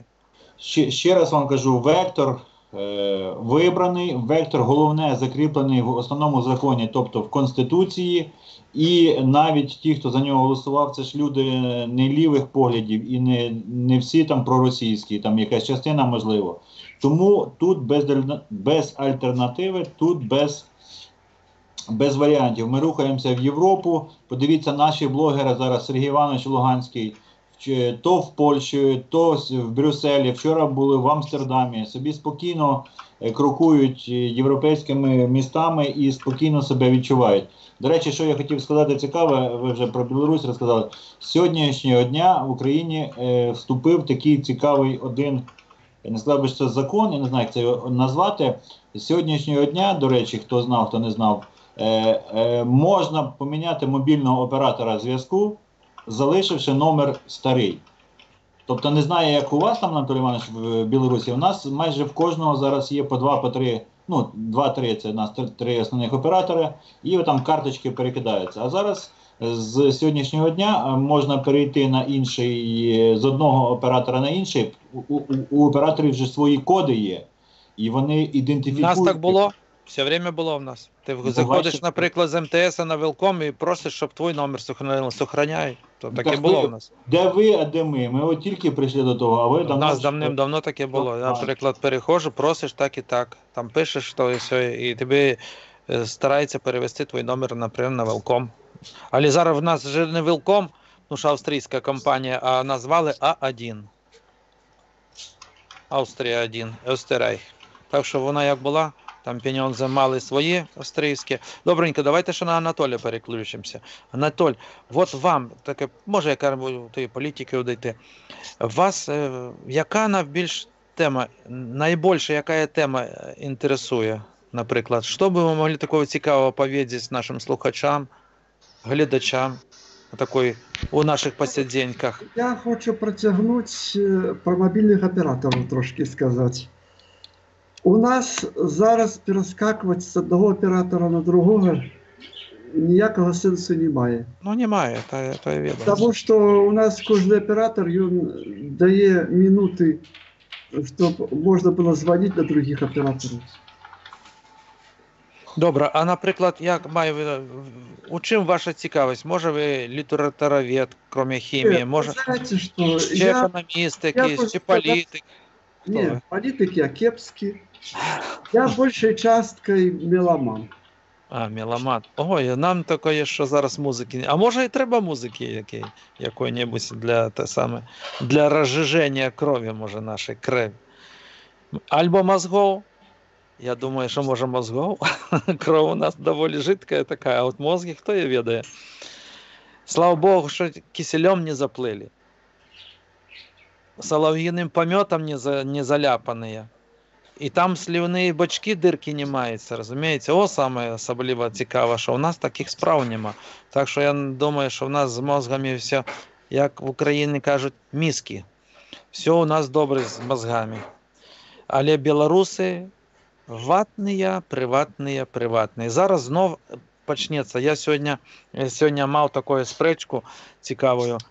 Написав і казав побєдобєсія, розумієте? Як на мене налетіли ті ватники. Там відписалася купа, розумієте? Я кажу, люди, що ви робите на самій справі? Зараз 9 мая. У вас що, нема чим похвалитися у житті? Ви тільки можете на 9 мая з безсмертний полк мільйонами виходити, а за свої прави, за свою свідомість, за свою гражданську позицію, ви ж ніхто не вийдете. Побоїтеся, а тут канаті, влада вас шанує, мільйони доларів на охову вас, стоять пожарні машини, виходять транспаранти, купа грошей вивалюється на те, щоб гетую, я не знаю, як навіть сказати, щоб оказію. Ну, хай буде оказію, підтримати. Для навошта? Навошта кожний рок. Треба грохотати тими гусеницями, марнувати асфальт, брусчатку марнувати здесь. Треба на уші ставити усю армію, розумієте, що я кажу? Треба малювати, писати, треба брудити. Навошта тое все робіць, що не можна попросту, а потім понапівається, потім колькі народу попаде ще куди-небудь у міліцію, у поліцію, наприклад. Там хтось щось помарнує, один другому морду наб'є. Колькі треба, я так розумію, у нас є Брестська крепость, город не герой, а крепость у нас герой. Колькі раз скажу, у нас крепость герой, щоб ведали, не город. Ось. Это такое культурное место, на самой справе, цікаве, там вложено мільйони доларів для того, щоб зробити. Гэта приїжджають з туристики, на том можна заробляти гроші, але ж не робити якогось місця з того, чорт від що. І так по всій країні. А що робиться в Росії? Поприїжджають у нас у Брест, танки написані, на Берлін, за деда там і там чортя зверху, розуміє. Приїхав джип, а на йому башня зелена. Анатолій Іванович, це тема для наступного посидання 9 травня. Зараз я секунду зачеплю, то, що я бачив. Да. Башнями. Тут така прицеп вчеплений, в прицепі, ой, я не буду казати, що я бачив тільки в Бресті. А ночных волков не видели? Они ж приехали. Волки, что ты ели. Ну, так они приехали, они были что там. робиться в самой крепости далі? Там стоять машины, там стоять в гимнастерке, дети ходят в гимнастерках, в пілотах, з автоматами всі. Що робиться? Що, війни знов треба? Пройшло вже почти 80 годов. Навошта то і все робити? Ну, хочете ви тихонечко, зробіть так само, сядьте, вспомните, например, ушедших дідов наших, предків, например. Ну, ніхто того не робить. Я його питався, в многих людей питався спеціально, кажу, а як вашого діда-прадіда звали? Хлопає губами. А чого ти сюди прийшов, спрашується. Тусовка, для вас то тусовка, здоровенна тусовка. А не то, щоб пам'ять шанувати. Відаєш, як твого діда звати? Він не відає, як того діда. Він згинув на війні, да, щось, і починає. А в якому він году народився? Він нічого, а прадіда не знає нічого. Понимаете? На що это вот пропаганда работает так. А? Это работает пропаганда. Людей специально нагнетают вот такое. Я не вижу, там другі люди, дійсно, такі старіші люди несуть, наприклад, того портрета свого діда, я встановлююсь, питаюсь, той докладно говорить, там говорить, правду він неправду говорить, але говорить. Але ти і дітки, що йдуть там далі, нічого не кажуть про то. Кстати, люди з Кавказа приїхали. Добре, ось, люди мене з Кавказа приїхали, то що я зараз зроблю. Чеченці вже приїхали, Анатолій Іванович. З тим чеченцем. Давайте послухаємо Сірого кота, він сьогодні приїхав з Менська. Зараз я трошки одійду на моментик. Добренько, а ви тоді без мене. Добре, обов'язково повертайтеся. Сірий кот, розкажи, будь ласка, про Куропата. Ти ж Вот, був. да. Раз мы так зашли к теме памяти, как раз мы сейчас другую нашу тему, которую хотели затронуть, вспомним. Вчера была дата, 1 мая, да, когда дата, значит, 30-летие со дня первой совместной молитвы межконфессиональной в Куропатах. То есть, ну, многие вот говорят, типа, чего там Куропаты эти, что там такого важного. Они важны тем, что с этого началось как бы движение за отделение Беларуси от СССР. То есть резкое такое антисоветское движение. Когда вот раскопали эти Куропаты, да, Зенон Поздняк, когда опубликовал там свои статьи, это вызвало большой общественный резонанс и недовольство сталинизмом и вообще действиями коммунистов. То, что делали НКВДшники в 30-х годах. И это как бы очень сильно повлияло на то, что Беларусь, так скажем так, вышла из Советского Союза, что здесь происходили такие митинги. Вот. И вот 30 лет с этого дня. Вчера мы видели, что людей было, честно говоря, не так много, я ожидал гораздо больше. Ну, тут понятно, тут Пасха, тут дачи, там такое все. Теплый день выдался, кто-то поехал там картошку сажать, может быть, что-то такое. Но, конечно, хотелось бы видеть побольше людей. Власть, они там поставили скамейки уже возле Куропат, там цветочные горшки поставили, как бы они говорят, что они занимаются благоустройством территории. Но это больше выглядит как попытка замылить обществу глаза, то есть сделать веселый парк из мест сталинских расстрелов. Такой парк имени Иосифа Сталина и Лукашенко, как говорят. Деревья вокруг посадить, чтобы с трассы особо не было видно там крестов этих. И такой увеселительный парк, чтобы можно было пройтись, там попить пивка, не знаю, там, ну, посмотреть на закат. Как бы, ну, это место не совсем подходящее для таких действий.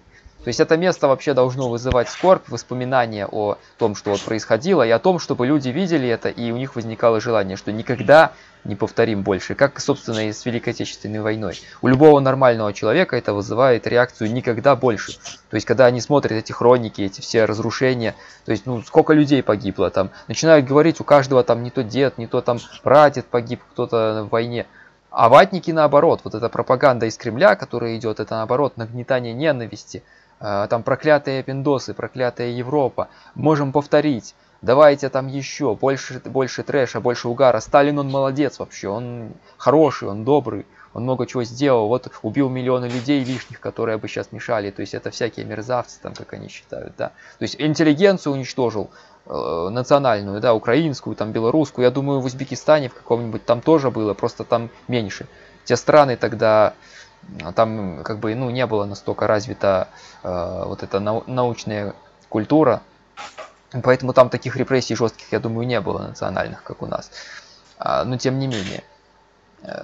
Поэтому тут мы опять сталкиваемся с тем, что ГБшная чекистская власть, которая идет вот из Москвы, из Кремля, она поддержала наш режим и сейчас поддерживает. То есть все это сказывается. Мы видим руку Кремля и руку чекистов. Потому что кому еще было бы выгодно бороться, например, с этим мемориалом, если не им. Нормальным людям, им в лучшем случае им просто все равно. Они говорят, ну и что, ну чего там. Я пойду, там мне надо грядки копать, к примеру. Типа, что мне эти куропаты? Ну разрушать зачем? Хлопчики, я хочу пробачиться, ко мне пришли люди. Я выключаю. За вами чи до вас? А? За вами или к вам? Нет, За ко вами. мне пришли, ко мне пришли. НКВД. Ну Добре. все тогда, спасибо вам с дебютом Да. вас. Спасибо. Успіху. Будьте здорові. Ну, всем спокойной ночи, до побачення. Живе Білорусь. Сколько дали? Сколько дали лет лагерей? Наверное, на расстрел. Раз сказал, что все, то... Ну что, мы остались втроем. Ну зараз Анатолій Іванович там поселення в нього. Поки немає Анатолія Івановича, давайте поговоримо про щось таке дуже Во, Василь, тепле, цікаве. Есть вопрос. А как у вас проходило там 1 мая? Что-нибудь было вообще? А то же говорят, что власть это... там чуть ли не гитлеровцы маршируют уже. Вот, Ну, вот. російські власті. Хотів, да, стрім називається «Мір, труд, май». Тому це, дивіться, в нас, не знаю, я був в роз'їздах з Василем. Що тут в Києві, шабаш був чи не був, я не знаю, зараз чат напише, що було в вашому місті. А то в нас чат живе своїм життям. В нас все було дуже просто. В нас 1 травня співпало з поствеликодними святами. В нас, ми зараз Діма, зараз звіримося. У нас понеділок вихідний офіційно після Пасхи. Вас теж? Что у нас? Я там в чате отвечал сейчас. Ну, у вас є вихідний день в понеділок після Великодня, після Пасхи, чи немає? Нет, у нас его отменили, когда Лукашенко пришел, насколько я знаю. У нас переносит там день. У нас выходной 1 мая. А Да. этот день бывает переносит у некоторых. Ну, понедельник, если, например, получается между выходным вторником, да, и воскресеньем, если понедельник, то его переносит. Дивіться, Пасха завжди попадає на воскресенье. Да. И у нас нет выходного после Пасхи. От дивіться, в нас виходить понеділок вихідний день після Пасхи, вівторок перенесли на 11 травня робочий день. І в нас до останнього минулого року було 1 і 2 травня був вихідний. В минулому році 2 травня став робочий день, з'явився 14 жовтня вихідний день. Тому в нас вийшло так, що з 27-го, Василю, так, по Яке сьогодні число, хто знає? По-друге, фактично. Да, по-друге, Василю. включно вихідні, Ну. у нас канікули були. Тому, і плюс нас дощило. Ніяких парадів, нічого не було, ніяких, я не бачив і в сводках ніяких не числилось. Тому в нас це зазвичай люди йшли на городи, зазвичай люди йшли на дачні ділянки, і плюс так називаємо майовка, це жарили шашлик, пили пиво і так далі. Василь, що додати? Я хочу додати, у нас, до речі, 1 травня давно не практикується. Іноді, коли товариш Симонянин обітав у Києві, він виводив своїх, скажімо так, прихильників, я не знаю, як вони там сходилися, але їх небагато було. До речі, бачив пару роликів у Харкові, трошки вийшло пенсіонерів, фактично, з тими прапорами. Тобто, Україна мало-помалу від цього, назвемо, більшовицького свята відійшла. Тому що це, я взагалі-то до 1 травня відносився колись дуже м'яко, в якому плані. По-перше, весна прийшла, теплий, гарний день, наприклад. Ну, люди вшанували там День солідарності там з кимось, неважливо. Насправді нічого в цьому поганого нема. Але коли цьому святу придається такий імперський присмак, мілітаризований там якийсь, там ще підв'язаний на багато таких речей, що асоціюються в мене з насильством, тому тоді я стаю завжди противником любих таких подібних свят. Так що, так як і не читати більшовицькі газети до обіду і після обіду по Преображенському, так само у мене ніколи не виникало бажань святкувати подібні свята. Мені ваша посмішка, Василю, сподобалась. А тут написав ваш і наш глядач Микола, пише, у мене була Пасха, хоп, і 2 травня. Молодець. Браво, браво. Хорошая, Дякую. значит, Пасха была. Круто. Круто. Хоп, і 2 травня. Так що в нас... А у вас були якісь паради, щось таке, Серегот? Я просто как бы этой темой совковой не особо интересуюсь, но говорят, что что-то было, какие-то маевки там устраивали государственные, люди там что-то делали. Я смотрел в новостях, показывали, что там ходили, что-то они делали, не то убирали там что-то, не то что. В общем, что-то гуляния в каких-то парках там проходили. В общем, вот эти наследия коммунизма у нас еще очень твердо живет. Памятники Ленину там новые периодически открывают то там, то там. То есть речи о том, что старое убрать. Я, кстати, слышал, где-то говорят, вроде там демонтировали памятник Ленина. Я только не смотрел причину, не читал подробно почему. Но как бы видел такое в Фейсбуке. Но это такое вот исключение скорее. Так у нас, да, у нас как бы тема это есть. У нас вообще практикуется, Василий, такая вещь, как когда вот какие-то праздники, типа 9 мая, там, да, а я не говорю уже про субботники, что, ну, спускается установка, что все должны прийти, там, например, да, руководство завода, какого-то предприятия, оно сообщает, там, работники все должны там прийти туда-то, туда-то в парк. Ну, как в России вот такое. Там на стадион, к примеру, Путин будет выступать, там должны на стадион прийти. Тут то же самое, только в мелких масштабах. Надо выйти на 7 А в мая. нас як виходить? Одну О. секунду, Галя, вдруг насчет бани. Подожди секундочку, отвечу. У нас Алло. все в живому ефірі. А в нас тут теж дуже цікаво це все відбувається. Якщо там, наприклад, скасувати просто 1 і 2 травня, було б типу, от наступаєте. У нас все це робиться поетапно. Дуже класно зробили в минулому році, да, Василь, чи позаминулому. Одне свято комуністичне забирають і одне патріотичне додають. Я думаю, вскорі і 8, вибачте мене, дівчата, скоро 8 березня стане буденним днем. Но всі 365 днів будуть чоловіки вас шанувати, любити. І так як у нас зараз в Україні той самий День захисника вітчизни, День українського військового.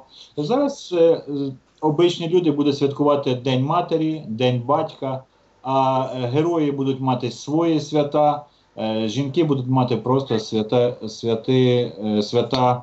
Люблячих чоловіків. Цілком вірно. Тимчасово Сайгона відключити. Та ні, зараз Сайгон прийде, трансляція закінчилась, це ж буде шкандаль міжнародний. Так що Анатолій Іванович покинув нас тимчасово, до нього приїхали кавказці, нагадує Микола ще раз. друзі. Да, тут чувство юмора, я тут трошки підкидаю в чат всякої херні незрозумілої. Так що... Ну, Василько, то зветься чимось таким високохудожнім, цінним. Ну да, продам яву, продам козу, тут же ж все воно... Головне, щоб коза була в робочому стані. А, ява в робочому стані, а коза мала респектабельний вигляд, так? Друзі, зараз під Василем на моєму стрімі йде телефон, Viber і WhatsApp ефіру. Позвоніть, розбавте обстановку, бо почали із хімії. 2 хіміки були в ефірі, я почав переживати, тому що це ж серйозна справа. Наберіть, розкажіть, як ви провели ці вихідні дні. Що було, ну в нас просто сірий код погода була дуже невдала. А так, в основному всі на майовки. Майовка це мається на увазі шашлич і танці, як то кажуть, під гітару. А так, в принципі, це вже більш стало таким більш аграрним святом. Люди всі йшли на вата не переживе відміну 8 березня, написала Оксана. Ну, щось придумають там з цими святами, так що, друзі, наберіть WhatsApp, Viber, сім-карта не вставлена, тільки можна набрати WhatsApp і Viber, поздоровкаємося, поспілкуємося, поки немає Анатолія Івановича, зараз знову щось придумає про якісь ці. А по поводу оцих шин Росії, кому вигідно, дивіться, подивіться зараз, кожного, яка гума на автомобілі, і вам стане всім зрозуміло. Не знайдете ви білшину, не знайдете ви камовську резину, і там щось наша трохи Біла Церква, то працює, то не працює, так, шкандибає. Тому, друзі, це все конкуренція, і мені здається, ця китайська сировина, вона хоча б чуть-чуть робить цю продукцію більш конкурентною. І тут, як писав хтось в чаті, як не крути, хочеш великі підприємства, то сировина або в Росії, або в Китаї. Другого якби не дано. Тому, у принципі, нічого такого, ну, я не знаю, як для Білорусі, ну, для нас, то насправді сировину купувати в Росії я б цього не робив. Але, якщо Білорусь вважає себе дружньою державою з Росією, то нема питань. Єдине питання, щоб не було чогось подібного на зразок, як з нафтою. Адже в чому біда? Підстава виникає і зараз проблема. Проблема з самим заводом, проблема з виконанням договірних умов з тими поставщиками, кому відвантажити МПЗ це повинно було.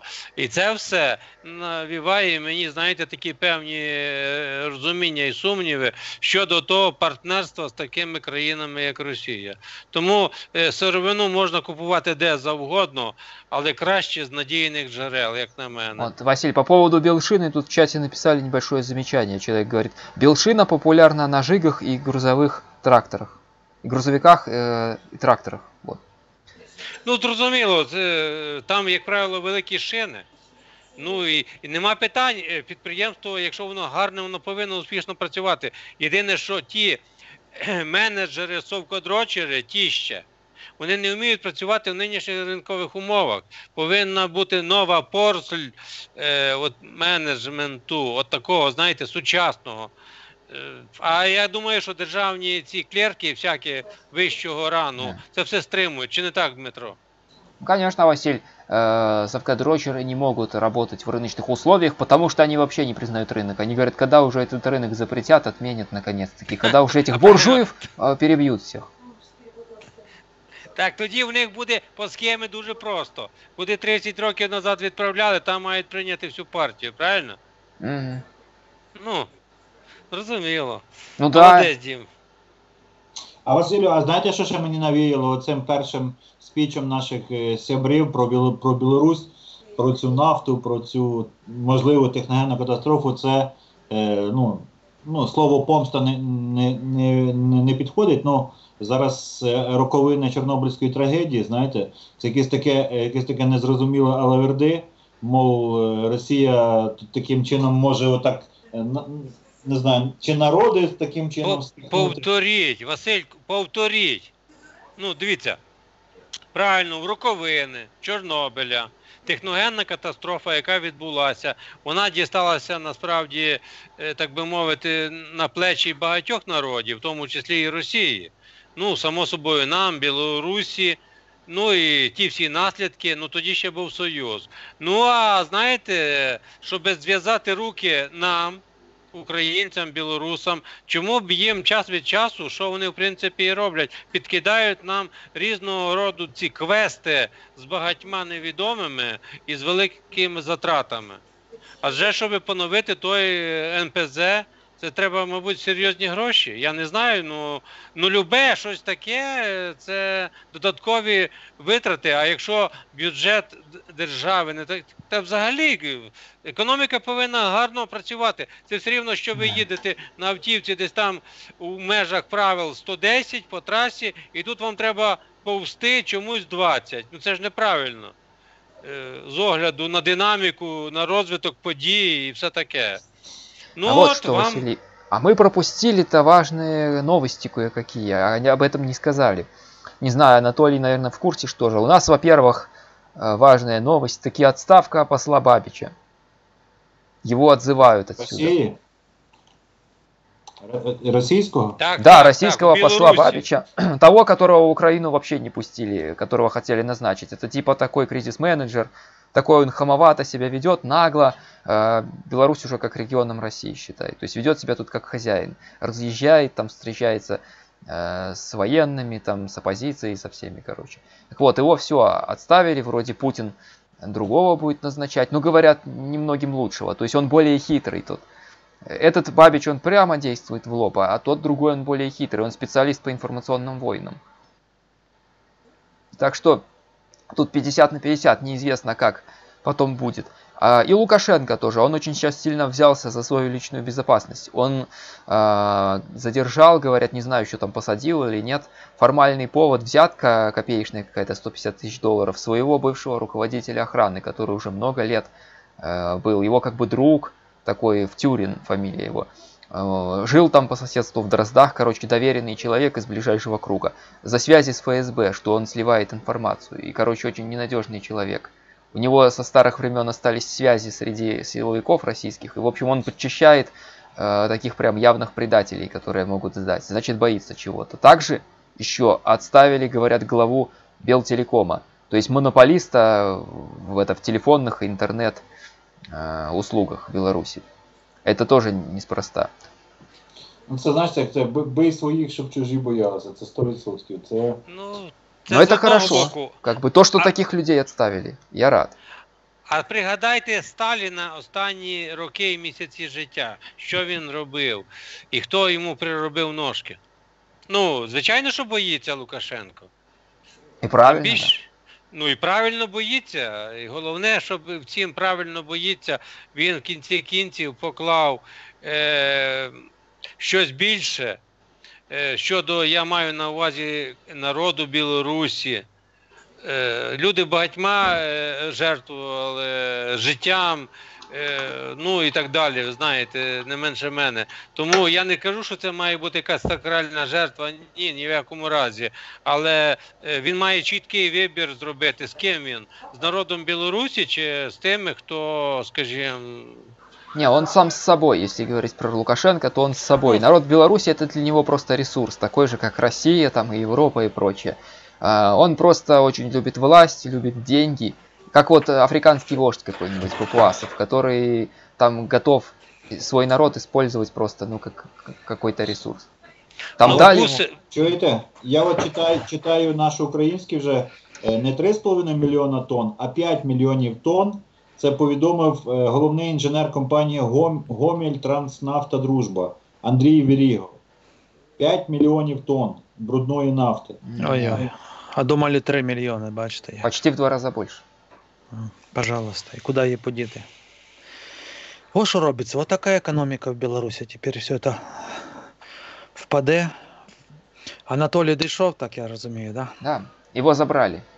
Забрали. За ним пришли. За ним прийшли. За вами кавказці, а за ним федерасти. Ні, за мною вони, оказується, не кавказці. Вони, оказується, з Прикавказя. З тамтель. Я уже думал, кадыровцы приехали. Ні, то не кадировці. Ну, рядишком з кадировцями, да, не буду казати, скіль. Ось такі справи. То, бачите, трохи тут люди їхали. Та всталися, хай хоч буде. Вот мы тут как раз, Анатолий, одну новость обсудили, которую пропустили, про отставку Бабича и про отставку ближайшего окружения, скажем так, некоторых людей, про Втюрина, которого вот задержали сейчас, руководителя охраны Лукашенко. Ясно, я же тоже в курсах этого. Ну, а нового амбассада тоже обсудили вы, да? Что он Ну человек так, совершенно... поверхностно, Вскользь. что это человек, да, специалист по информационным войнам. Он такую диссертацию защищал по этой теме в 98 году еще. Но все Все как равно бы спорят по будет этому тянуть поводу. в русский мир. Да, Все равно ну, будет стараться естественно. в русский мир затянуть, знаете. Так По поводу его мягко. личности сейчас спорят. Одни говорят, что это действительно там хитрый и опасный человек, а другие типа, да фигня, он эту диссертацию там, как говорится, купил. Говорят, вы найдите, где есть эти ссылки на то, где он реально применял. То есть, типа, если он такой хитрый специалист по информационным войнам, где он там какие войны информационные устроил? Типа, где его достижения какие? Правильно говорят. Но, кстати, по-моему, согласен. кто-то говорил, где-то я видел такое, что где-то есть отсылки на его и цитируют его в некоторых произведениях, там, в некоторых книгах.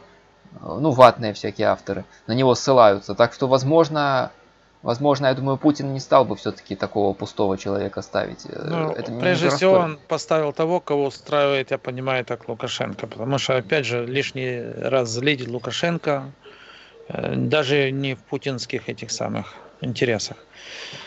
Вот. Ну а с нефтью то да, это завал. Я не знаю, сейчас может скочить цена бензина у нас. Уже скаче у нас по копейки, по копейки, по копейки. Во. А як інтересує вас в Україні зараз? Що-небудь чути, де ви зараз ті мільйони тонн бензина купите?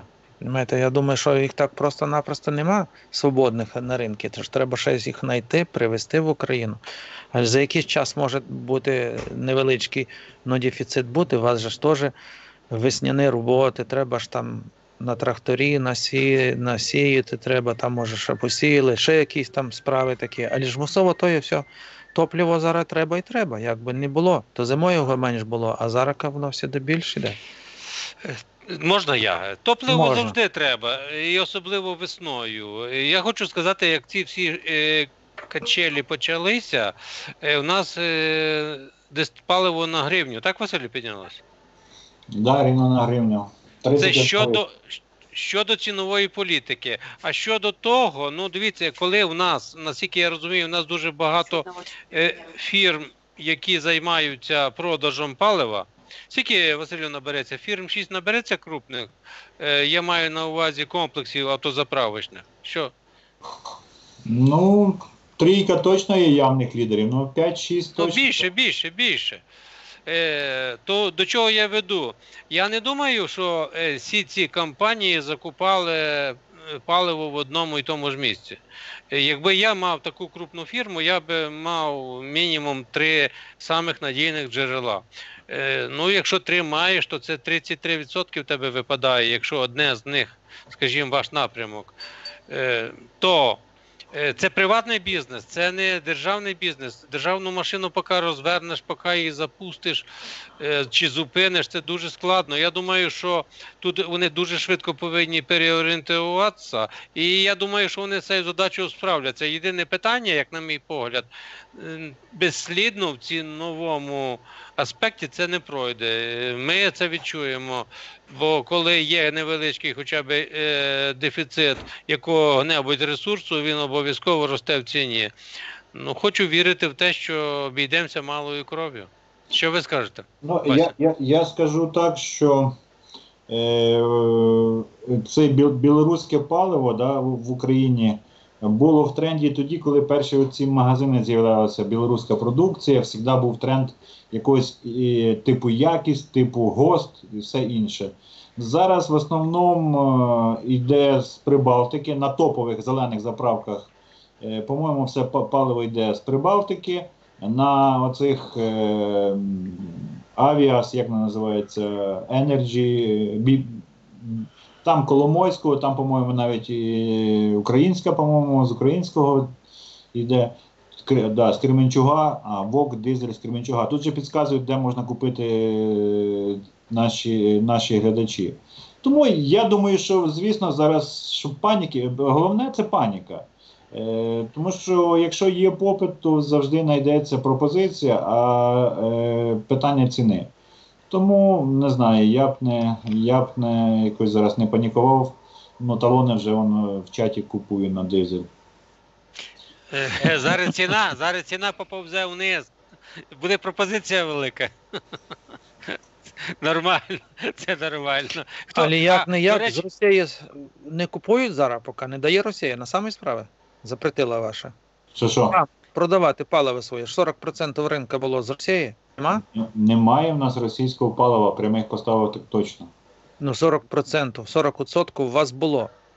До недавнього часу у вас 40 палива було. У нас 30% було. Остальне 30% то було з Європи, там альтернативне, типу з Прибалтики, остальне такі. А 40%, ви ж відаєте, що у вас в основному все паливо йшло з Росії, найбільше. А друге місце Білорусь займала останній час, а третє всі остальні. Тут в чаті пишуть, навіщо на Tesla X бензин. Теж правильно. Я згоден.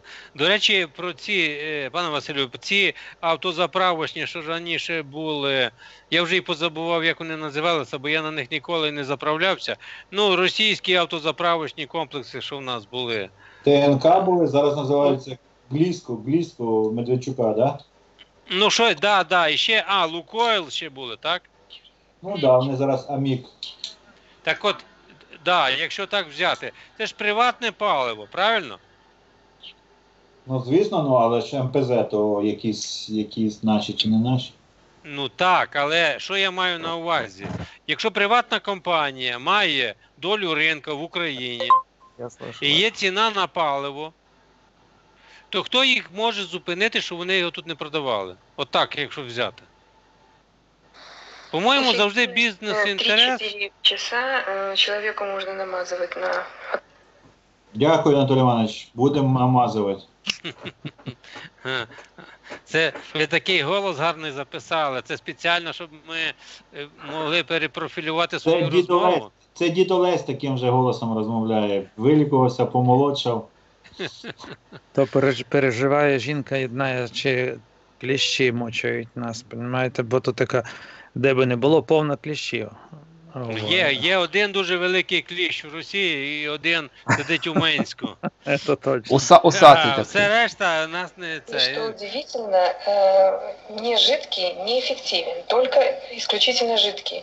Эксперименты проводили, вот видео какое-то мне попалось, там я посмотрела.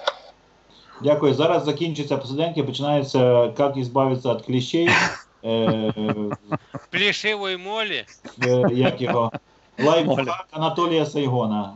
Підписуйтесь на канал, ставте лайки, То коментуйте. мені жінка каже, що є обикновенна, ще написала так, що є обикновенна зв'язочка, каже, навлівш, намазався, пішов і не вішається.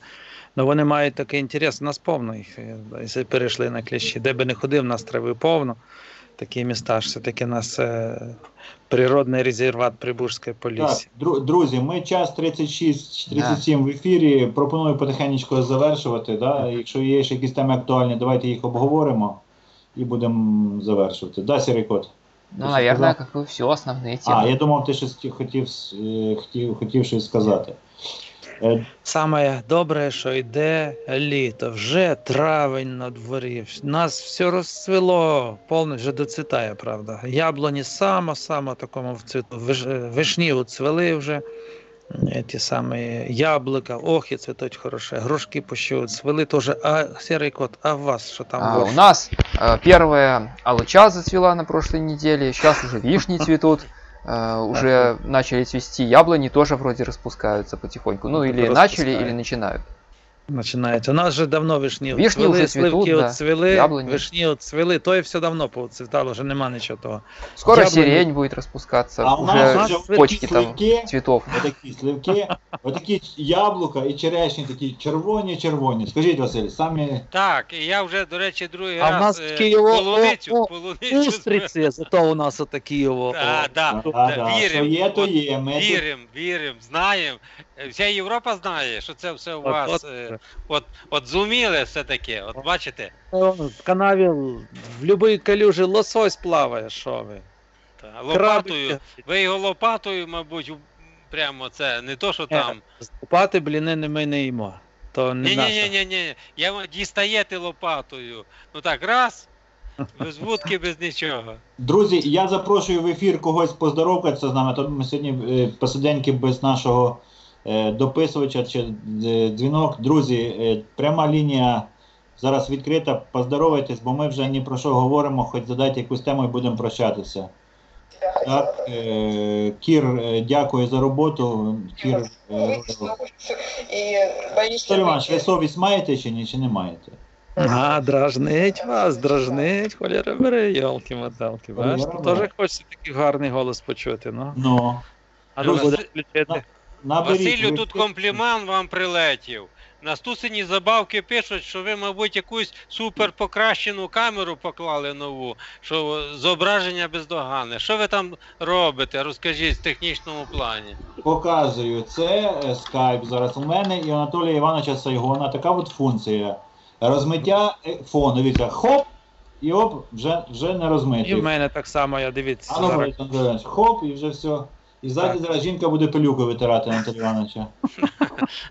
Ага, це так. Оце така була змістовна відповідь на... А там ж кожен, мені кажеться, є. Отключіть розмиття фона. Я раз відключив. Все, бачите, це ніяка не камера, це от функція нашого скайпу. Ну трохи, бачите, тут трохи, якщо менше 4 людей в ефірі, то наш екран, бачите, отак можна рухати. А ці остальні 4 розміщаються тільки, якщо є 4 людей. Тому нічого, вже трохи привикли до цього. Что, пора заканчивать тогда. Я просто выхожу будемо уже сейчас. закінчувати. Друзі, Всем наберіть ще, всем якщо тогда хтось хоче. До свидания, Добре, до следующего дякую. раза. До следующего разу.